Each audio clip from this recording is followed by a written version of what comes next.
Bonsoir et bienvenue à l'émission Le Micro du Soir. Aujourd'hui, je reçois Bogdan Simion, une personnalité dans le domaine social cumulant plusieurs fonctions. Directeur général de la fondation SERA, ONG spécialisée dans la protection de l'enfance et la promotion des droits de l'enfant. Également, directeur général de l'Association pour le développement de l'enfance et président de la Fédération des organisations non gouvernementales qui s'occupent de l'enfance.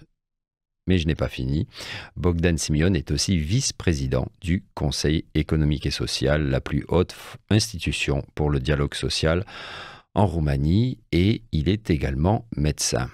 Bogdan Simion, bonsoir. Bonsoir, monsieur Gouden.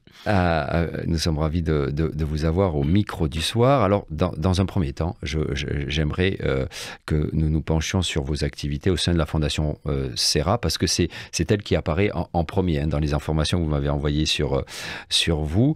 Alors, son actualité, ses actualités et son origine. Racontez-nous un petit peu l'histoire. Alors, SERA, c'est une belle histoire dans cette mouvement pour le droit des enfants qui n'était pas au début tellement gai, ni maintenant, mais on est loin de cette période. Quand vous dites au début, dans les années 90... Oui, je parle de 95-96, quand la Fondation SERA Roumanie elle était formée, mais... à côté d'un copain qui était aussi médecin, et avec deux autres collègues, on a fait la Fondation SERA Roumanie et on a commencé à travailler dans la protection de l'enfance.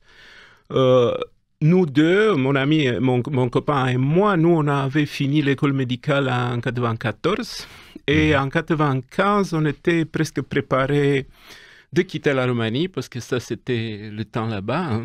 Pour exercer votre métier pour exercer le métier, parce que, juste anecdotique comme ça, je veux dire que nous, à Bucarest, dans l'année 94, on a fini 700 médecins. 700, on a fini l'école médicale, et en septembre de l'année passée, on s'est vu après 30 ans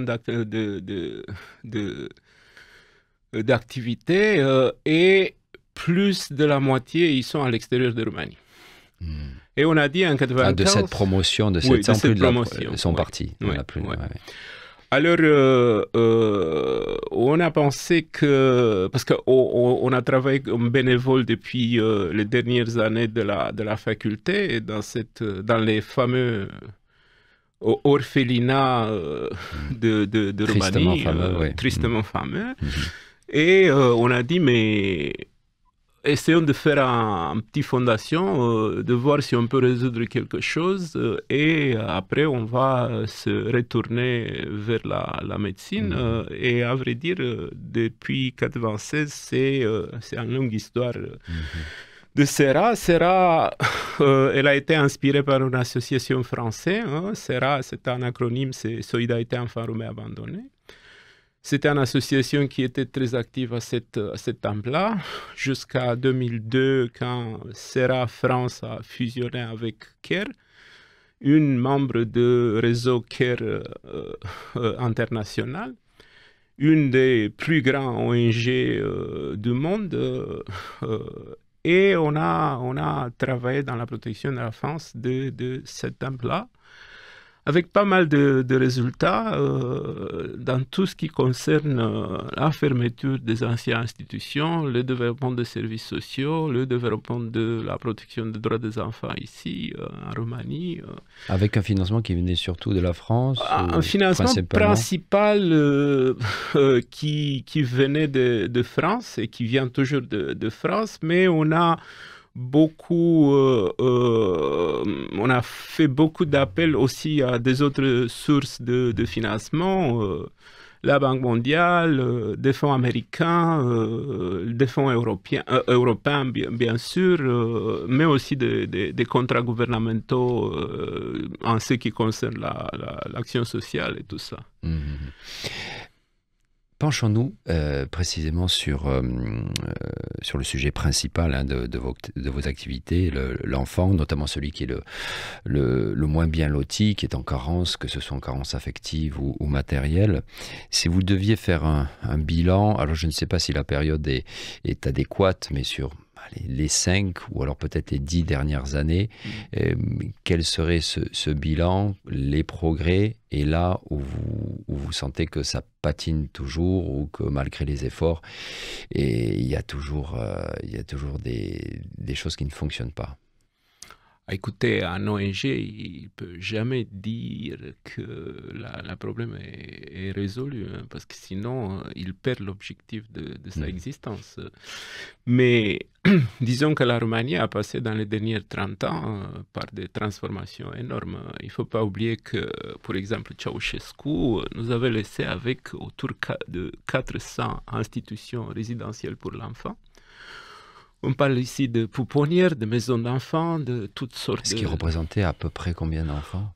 Il représentait à peu près 100 000 enfants. 100 000 enfants, c'est énorme. Hein. C'est énorme dans l'univers, un univers résidentiel qui était toujours violent, abusif. Et si on parle... Alors, la réforme, la Roumanie a commencé à 96-97 avec les discussions et la décision politique d'adhérer à l'Union européenne. Et parmi la Roumanie a eu 3 objectifs politiques principaux à cette étape-là. D'avoir une économie de marché libre. La deuxième, c'était de résoudre la problématique des enfants dans les institutions. Et la troisième, c'était cesser la corruption et faire une justice correcte. Comme vous voyez, on parle toujours des droits des enfants, hein, parce que c'est une longue histoire. On vient d'un domaine qui a été orienté avec des lois communistes assez graves. Il ne faut pas oublier le décret de 66 de Ceausescu qui a interdit l'avortement. Après, une loi dans les 1970 qui disait si vous pouvez pas, qui disait aux parents, si vous ne pouvez pas faire la prise en charge de votre enfant, donnez à l'État parce qu'il n'y a aucune répercussion. Ça fait qu'on est arrivé, avec la chute économique des années 80, on est arrivé à ce numéro énorme des enfants dans les institutions. Et on parle ici de 100 000 enfants, des enfants petits de 0-3 ans dans les institutions qui appartenaient au ministère de Santé, des institutions pour les enfants scolaires et préscolaires de 3 ans jusqu'à 18 ans, mais aussi une série des institutions pour les enfants gravement handicapés. Et tout ça, dans cette idée généreuse européenne de résoudre la problématique de l'enfant dans les institutions, qui ne touche pas nécessairement l'origine de cette problématique, hein, parce que le problème, ce n'était pas les enfants dans les institutions, mais comment et pourquoi on ne parle pas des orphelins. Hein. Ça veut dire que les enfants abandonnaient leurs enfants dans les institutions. Les parents abandonnaient. Oui, les parents, oui. Ça fait que la grande question, c'était pourquoi ils abandonnent, dans quelle situation et comment on peut cesser ça. Alors aussi, on parle de cette... C'est un problème de société profond. Hein. C'est un problème qui, disons, est caractéristique aux pays communistes, parce que le système roumain, c'était le même système qui a été inventé par la Russie, qui était aussi dans tous les pays communistes de ce temps-là. Mais il ne faut pas oublier qu'on a quand même des pays de l'Ouest de l'Europe qui ont fait appel à toutes choses comme ça. Il ne faut pas oublier qu'on a eu aussi dans des pays européens des grandes institutions pour les enfants gravement handicapés. On avait beaucoup des enfants pauvres qui étaient éloignés de leurs parents par l'intervention de l'État. je ne veux pas donner de noms, hein, mais ils sont des pays avec une belle histoire démocratique et une belle histoire des droits de l'homme et des droits des enfants. Hein, mais pendant l'histoire, ça... Oui. Mais quand même, dans les pays communistes, ça, c'était la caractéristique. Les grandes institutions. Avec des conditions quand même particulièrement... En Roumanie, c'était des conditions particulièrement déplorables. Oui. Déplorables, oui, parce que en effet, on était dans une chute économique extraordinaire. Il n'y avait pas d'argent. Oui, les années 80, c'était pour toute la population la pauvreté. Hein, et après... dans ce passage de 10 ans, dans les années 90, la Roumanie a passé pas mal de moments difficiles avec une chute monétaire, avec une chute, avec toutes sortes de scandales politiques, de justice, de corruption et des choses comme ça, et que personne ne pensait à cet enfant. Ça fait que, en effet, la réforme des droits des enfants des institutions d'assistance sociale a commencé en 1997. Et depuis 1997, on est à 28 ans de réforme et la réforme continue. Hein. Mais quand même, on voit des énormes changements hein, parce qu'à ce temps-là, on avait un taux d'abandon annuel énorme qui était autour de 12 000, 15 000 enfants par an. Ça veut dire que 12 000, 15 000 enfants passaient de la famille dans les institutions. Parce pendant la période communiste, oui. Oui. On parle de la période après le communisme. Ah, après, dans les années 90, oui. Toujours. Oui, parce que c'était... La chute économique, c'était énorme. Hein. C'était même plus grave que pendant le communisme. Maintenant, on parle moins des enfants. Ça veut dire qu'on a... peut-être moins de 1000 enfants abandonnés par an. Et les motifs d'abandon, ils ne sont pas les mêmes qu'à ce temps-là. Mais on est toujours au-dessus de la moyenne européenne quand même? Oui. Bien au-dessus. Oui. Non, on est dans la moyenne européenne. Hein, on n'est pas... Ça veut dire que, par exemple, le Portugal a plus d'enfants abandonnés que la Roumanie. Hein. Il y a quelques pays qui ont plus avec des réalités économiques parfois plus dures que la Roumanie. Et c'est la raison économique qui est principalement le... Principalement, c'est la cause de l'abandon. Hein, parce que la pauvreté, quand tu ne peux pas faire face à la prise en charge d'enfants, il faut le donner à quelqu'un. Et tu le donnes d'habitude à l'État. Alors, on voit ça, je sais que vous avez vu Yonuț Juguranu, ça fait qu'on voit que le phénomène des enfants des rues des années 90, il s'est énormément réduit. Hein. On ne parle plus à ce temps-là, on avait des municipalités qui étaient effrayées par le nombre d'enfants. Par exemple, Bucarest... Même jusqu'au début des années 2000, c'était un souci. Oui. C'était à ce temps-là, Iași, Constanța et Bucarest, c'était les municipalités qui ont été les plus... On avait les plus nombreux enfants. On parle entre 5 000 et 9 000 enfants dans la rue. Avec des problèmes de drogue. Des enfants errants, mais on était au début des drogues à ce temps-là, parce qu'on avait des drogues, disons, romantiques, ça veut dire des drogues... c'était pas des drogues synthétiques, c'était pas des drogues, c'était... Parce que là aujourd'hui, si on fait un petit peu le tableau de ce que des enfants en difficulté aujourd'hui, c'est le problème et il est notamment vis-à-vis de ces drogues dures et... Oui, c'est les drogues dures. Il y a beaucoup d'héroïne par exemple. Oui. J'ai vu une étude récemment qui disait que l'âge de première consommation, elle est très bas, hein, très bas, vers 10 ans. Et là, ça concerne éventuellement des enfants qui ne sont pas dans la rue, mais qui ont un foyer. Non, c'est des enfants qui vivent dans des conditions complètement différentes que les années 90.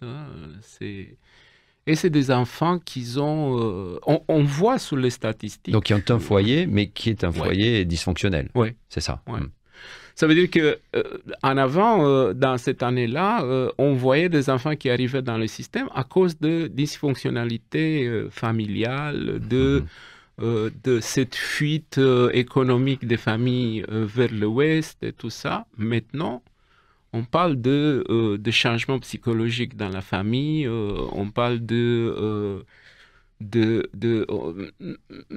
abus émotionnels, on parle de l'influence de médias, de l'Internet, des réseaux sociaux. En fait, c'est des problèmes qui rejoignent ceux des problèmes que peuvent avoir des enfants de l'Ouest, des enfants de l'Ouest qui sont dans des foyers dysfonctionnels. Absolument. On voit dans toute l'étude, l'étude, ils font l'évidence de ça. Bon, avec une éducation bas, avec un intérêt pour l'école qui est très bas, on voyait la... Et l'abandon scolaire reste un problème en Roumanie. Oui, l'abandon scolaire... Là, par contre, par rapport au reste de l'Europe, il y a un gros souci. Oui, on est presque champion. Il faut pas oublier, les enfants, ils ont donné le bac cette jour-ci. Ils ont commencé, si je me rappelle bien les chiffres, c'est une génération qui a commencé avec 150 000 enfants. Et le bac, il a été donné seulement 150 000, vous dites. Oui, je dis 140 ou 150 000. Et le bac, il a été donné juste de 90 000, 92 000, quelque chose comme ça. Donc sur la tranche d'âge à 18 ans, sur les 140 000 enfants qui ont 18 ans, il y a il y a seulement il y a 2 tiers qu'ils ont donné. Ça veut dire qu'une tiers, on l'a perdu pendant les 12 ans de scolaire. Et là, c'est cette année, vous parlez de... Oui, de cette année. L'abandon scolaire, il est énorme. On parle de tests PISA et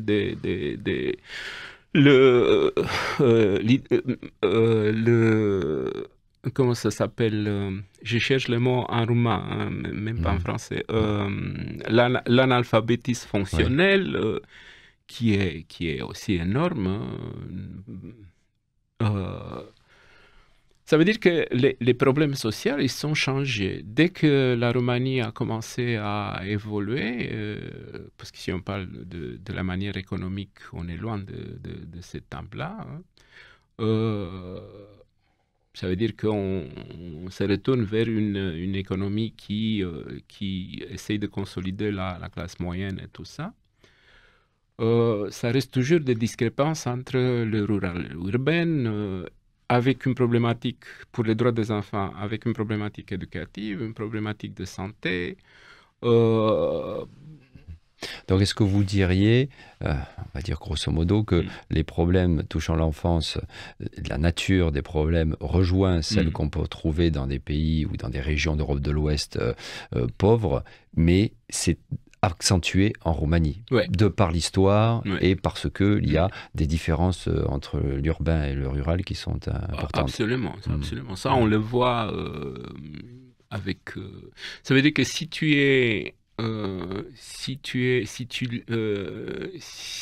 ta naissance est dans le rural, et surtout dans le petit rural, ta chance d'arriver à un niveau acceptable économique quand tu as 20 ans, c'est, je pense, 6 sur 10, ils peuvent arriver à ça. Si on parle il faut pas oublier que la pauvreté elle est plus grande dans les rurales, comme dans tout le monde. Mais apparemment, nous, on a des accents plus aigus que des autres régions. Et donc, heureusement, quand même, que pendant toutes ces années, des fondations comme SERA et d'autres ONG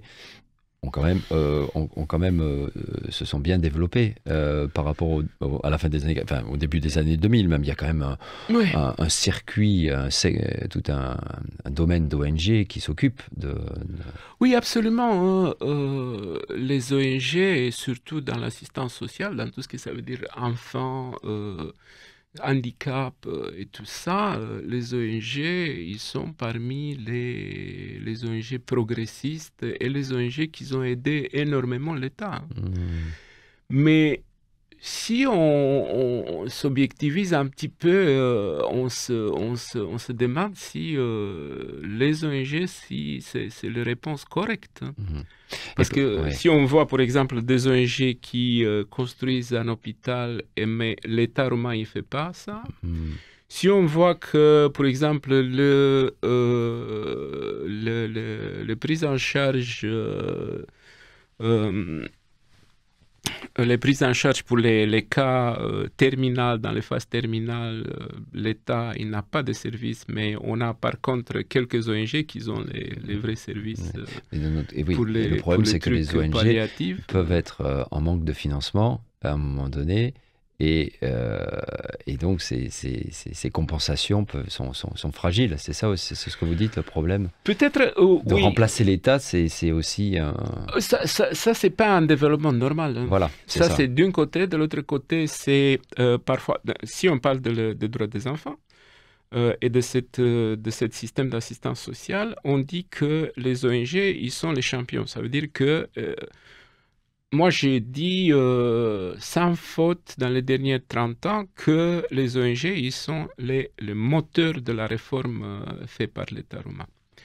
Bien sûr, l'État roumain qui a été soutenu par la communauté européenne, hein, par la Commission qui a donné pas mal d'argent, mais les ONG, ils ont amené d'argent en Roumanie presque au même niveau presque que l'Union européenne. Ça, c'est d'un côté. De l'autre côté, il faut, même s'il y a un développement, parce que maintenant, par exemple, à la fin de l'année passée, on a plus des anciennes institutions résidentielles pour l'enfant. Il n'y en a plus. Il n'y en a plus. Hein.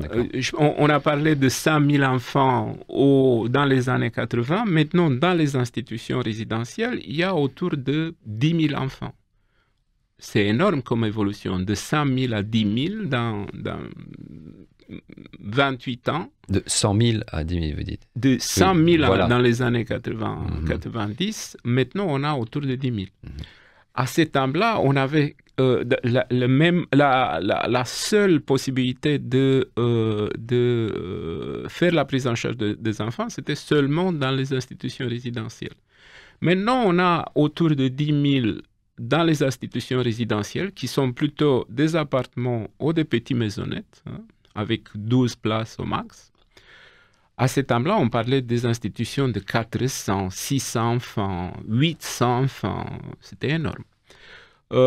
Mais aussi, on parle d'un corps professionnel d'assistants maternels, qu'est-ce qu'en France, ça s'appelle la famille d'accueil professionnelle, qui sont des professionnels qui sont payés pour faire la prise en charge de l'enfant dans une famille surrogate.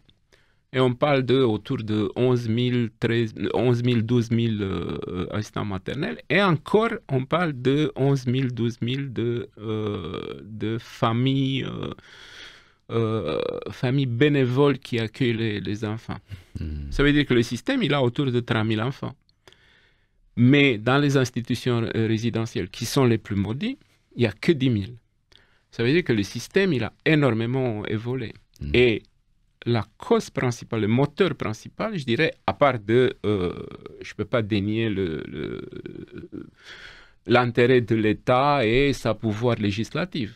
Mais quand même, les ONG, ils ont amené énormément d'argent, ils ont engagé énormément d'énergie et de professionnels dans ça. Et si on parle, par exemple, on a toujours des services sociaux qui appartiennent à l'État, mais aussi des services sociaux qui appartiennent aux ONG. Si on parle des enfants qui sont dans les institutions résidentielles, de ces 10 000, il y a autour de 7 500 qui sont dans les institutions de l'État et il y a autour de 2 500 qui sont dans les institutions des ONG. Mais pour les 2500, l'État roumain, il ne paye pas. Ça veut dire que... S'il n'y avait pas les ONG... oui.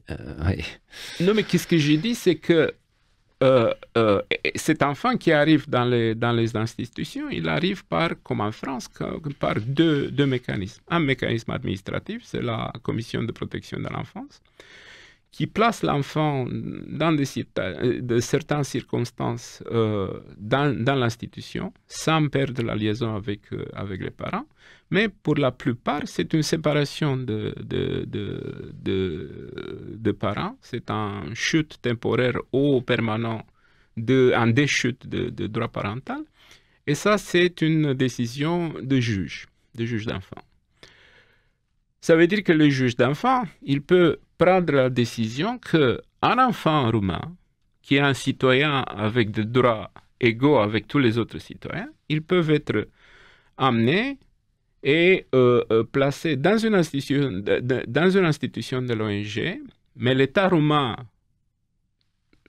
que cet enfant est citoyen, il ne paye pas aux ONG le service social. Ça veut dire qu'il y a un manque de responsabilité de l'État qui, parfois, on se demande mais comment on est arrivé ici. Alors, précisément, je le disais en introduction, vous êtes vice-président du Conseil économique et social. Vous avez également été président, parce que vous m'expliquiez qu'il y a un système de rotation dans ce conseil, donc qui est la plus haute institution pour le dialogue social en Roumanie. Précisément, est-ce que quand vous parlez aux politiques, au pouvoir législatif, pourquoi il n'y a pas de prise en compte, une conscience plus importante vis-à-vis des problèmes. Et on a l'impression encore aujourd'hui que les priorités, elles sont pas là. Elles sont pas dans le social et on le voit encore aujourd'hui. Oui, à propos de ça, juste pour vous confirmer, il y a 1 heure, j'ai regardé un petit peu le Facebook et j'ai un ami qui travaille pour une autre association qui était tellement pris par le fait que dans le programme de gouvernement, de ce nouveau gouvernement qu'on a depuis hier, bon, bien sûr, on connaît tout là où s'en va l'économie roumaine, la fiscalité et tout ça. Alors, eux, les dirigeants, ils ont pensé qu'il faut toucher, par exemple, les bourses d'éducation pour les plus pauvres. Ça veut dire les réduire. Oui. Ça veut dire qu'on est arrivé petit à petit, avec aussi des influences des ONG, avec l'influence des hommes intelligents politiques et tout ça, on est arrivé à un niveau de bourse scolaire pour les enfants les plus touchés par la pauvreté à un niveau de 6 milliards de lei. Ça veut dire autour de 1 milliard de quelque chose d'euros. Alors, dans le programme de ce nouveau gouvernement, un des objectifs, c'est de réduire les bourses scolaires pour les plus au risque, oui, les plus démunis, de les réduire à 1/3. Ça veut dire d'arriver à 2 milliards de lei, l'équivalent de 400 millions. Alors, vous voyez, ça mais ça, c'est une bombe à retardement. Oui, mais ça, vous voyez, on est tellement pris par l'enthousiasme de casser tout, de réduire tout, qu'on le fait sans penser à, qu'est-ce que vous disiez à propos de cette bombe avec retardement, sans penser au futur. Petit à petit, on est arrivé d'allouer quelque chose au plus monnaie, et d'un seul coup, maintenant, dans cet enthousiasme de réduire le déficit et tous les coûts qu'on l'a mis, on réduit aussi pour les plus pauvres. Et c'est vrai, moi je peux comprendre que la politique, parfois c'est froid et c'est objectif, mais je pense que dans toute cette dépense faite de budget national, normalement, à part de l'importance, le niveau de dépenses et tout ça, normalement, on devrait avoir aussi une liste des principes pour lesquels on l'applique à ce type de coûts. Hein, Ce que vous dites, ça me rappelle, je lisais un entretien d'un économiste roumain de Princeton, je crois, ou de Stanford, en fait, qui corroborait ce que vous dites et qui disait que si l'État roumain ne met pas l'accent sur les politiques sociales, de santé, d'éducation, dans 5 ans, les populistes les plus radicaux vont gagner. C'est ça. Oui, absolument. Ça paraît d'une logique absolument... Mais lui, il parle de... Pour exemple, lui, c'est vrai, hein, et ça on le voit, hein, lui, il parle avec... à propos des idéologies, hein. Mais moi, je peux vous dire que si on regarde la statistique des enfants, de la population infantile de la Roumanie, et comment on a évolué comme population, c'est déjà dramatique, hein, parce que sur le temps de Ceausescu en 90, on avait plus de 5 millions d'enfants. Un tiers de la population de la Roumanie, c'était des enfants. Maintenant, on est avec le nombre d'enfants à 3 millions et quelque chose. La chute populationnelle, c'est énorme.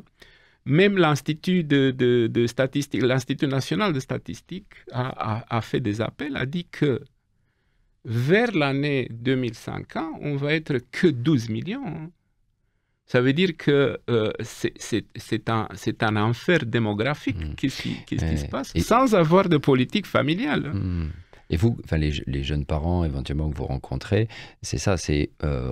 ou ceux qui éventuellement voudraient avoir un enfant, ce qui bloque, c'est le manque de soutien en termes de santé, d'éducation, etc. Et c'est ça, et qui fait que ils partent éventuellement du pays aussi pour engendrer ailleurs, quoi, en fait. Absolument. Hein. Il faut pas oublier que il y a toutes sortes de, vous voyez, il y a toutes sortes de conséquences. Hein. Bon, on dit. On a autour de entre 5 et 6 millions de Roumains qui sont partis à l'extérieur de la Roumanie dans les dernières 20 ans, quelque chose comme ça. Bon, on a resté quand même autour de 17-18 millions.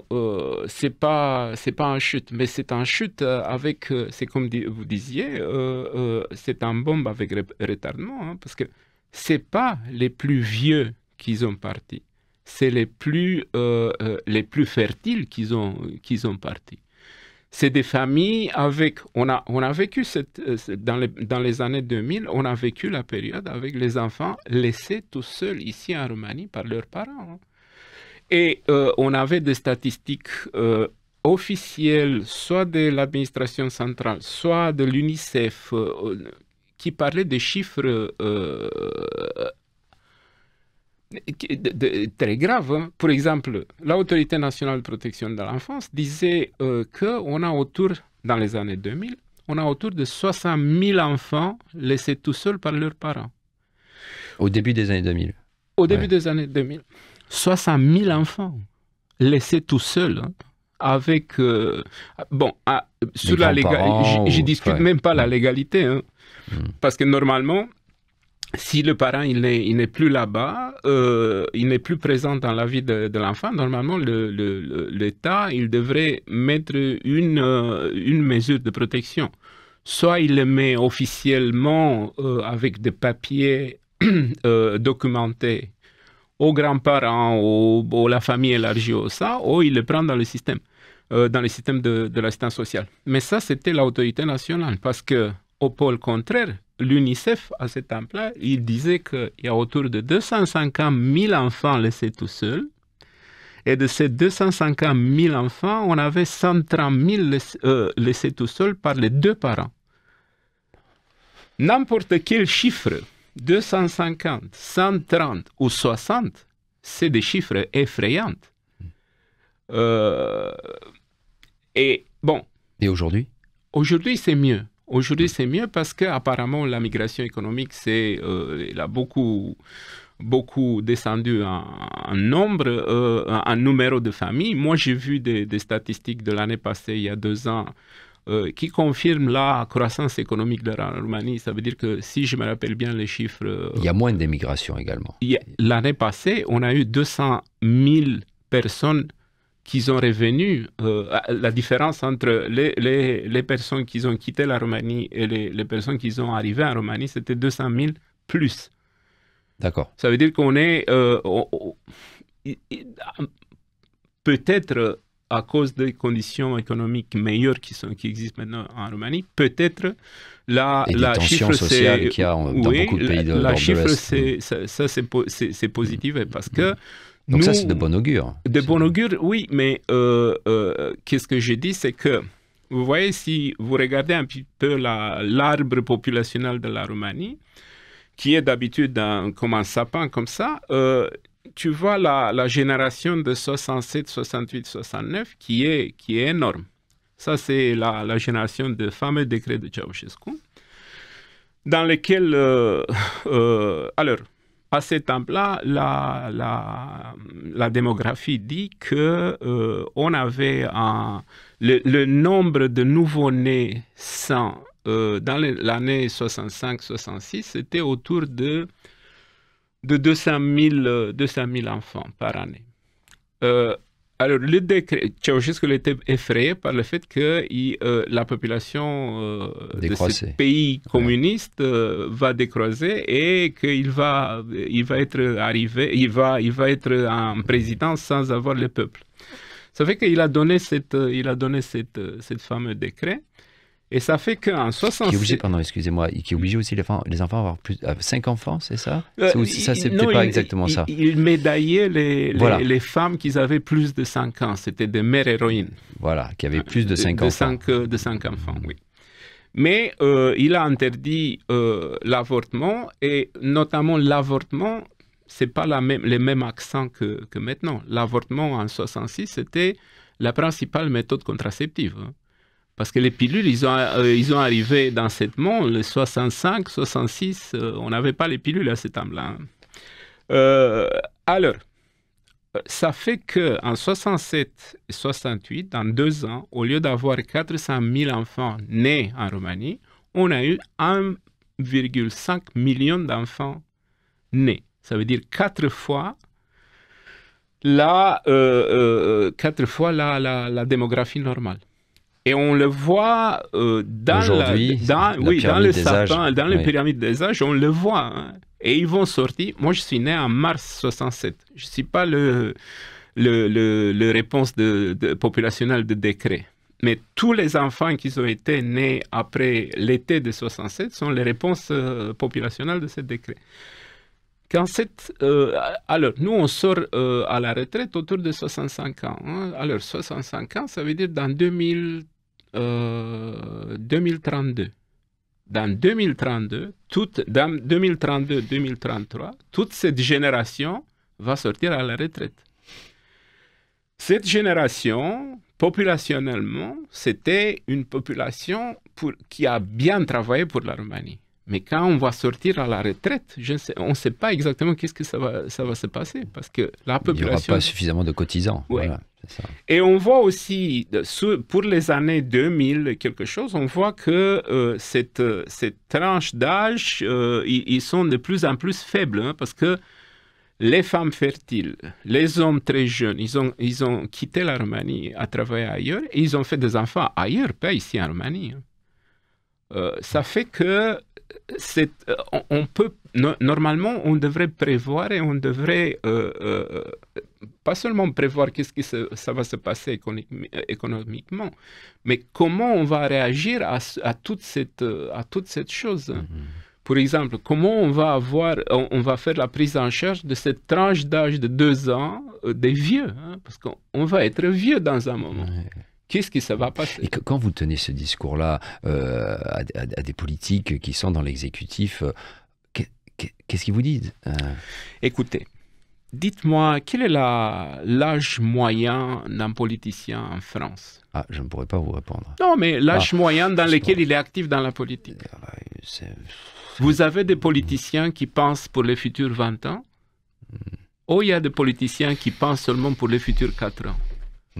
Comment je peux... Puis c'est le cycle électoral qui décide. Oui, mais soyons sérieux. Hein. Ça veut dire que si tu t'en vas à un politicien, n'importe quel type d'intelligence, n'importe quel type d'idéologie...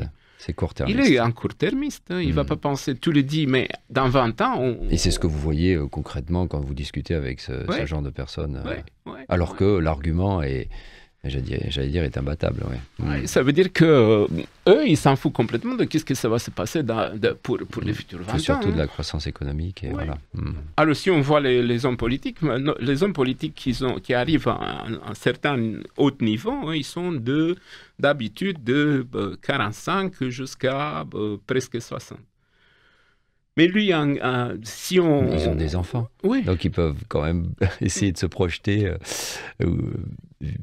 à travers leurs enfants et vouloir une Roumanie... Ouais.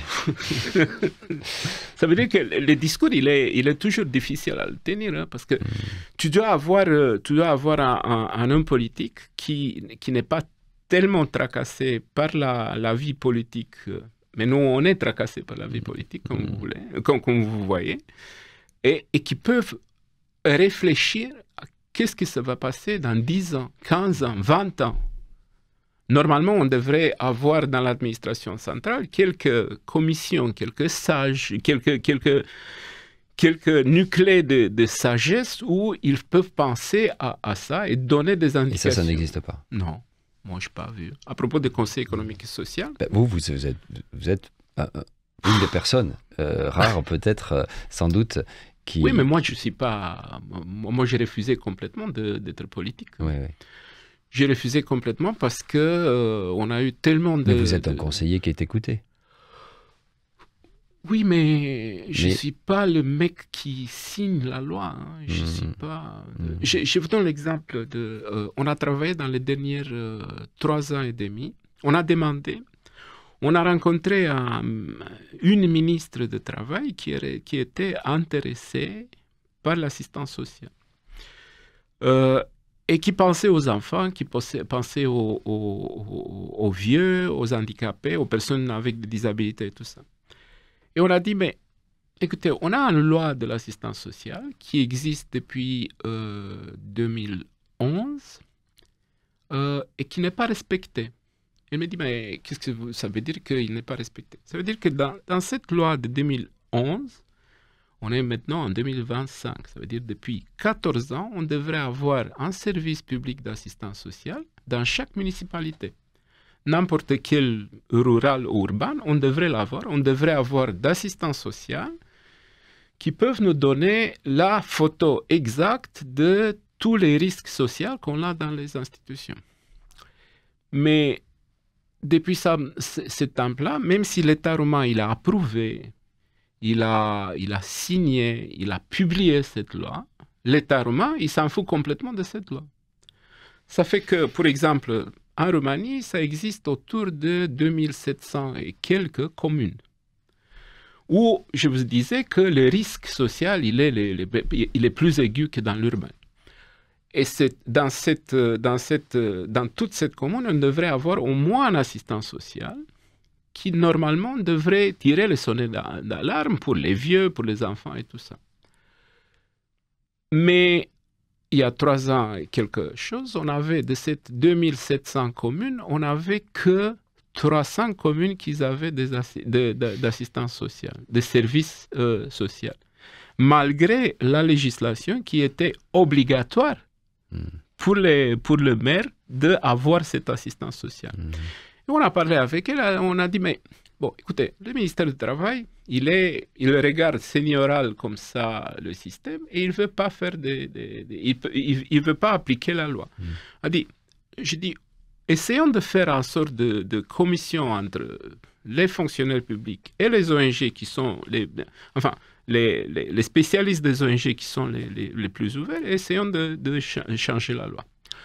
Ça nous avait pris 3 ans de rédiger la loi. Et la loi, elle a été publiée l'année passée, en avril 2024. Et malgré le fait qu'on a mis là-bas des obligations claires pour la municipalité, on a mis des obligations claires pour comment orienter les finances vers la population. N'avance pas. Ouais. Non. Le ministère du Travail, il a re-rentré dans son état d'esprit serein même si on a presque chaque année des énormes scandales avec les asiles pour les handicapés et tout ça. Bogdan Simeon, on va devoir s'arrêter là. En tout cas, merci beaucoup d'avoir témoigné au micro du soir. J'ai été ravi. C'est la première fois que vous veniez et ça a été un vrai plaisir de vous avoir et que vous ayez informé sur ces sujets qui sont cruciaux. Merci beaucoup. Merci pour l'invitation. Avec grand plaisir. Chères auditrices, chers auditeurs, c'est tout pour ce soir. Week-end Placoute. Au revoir.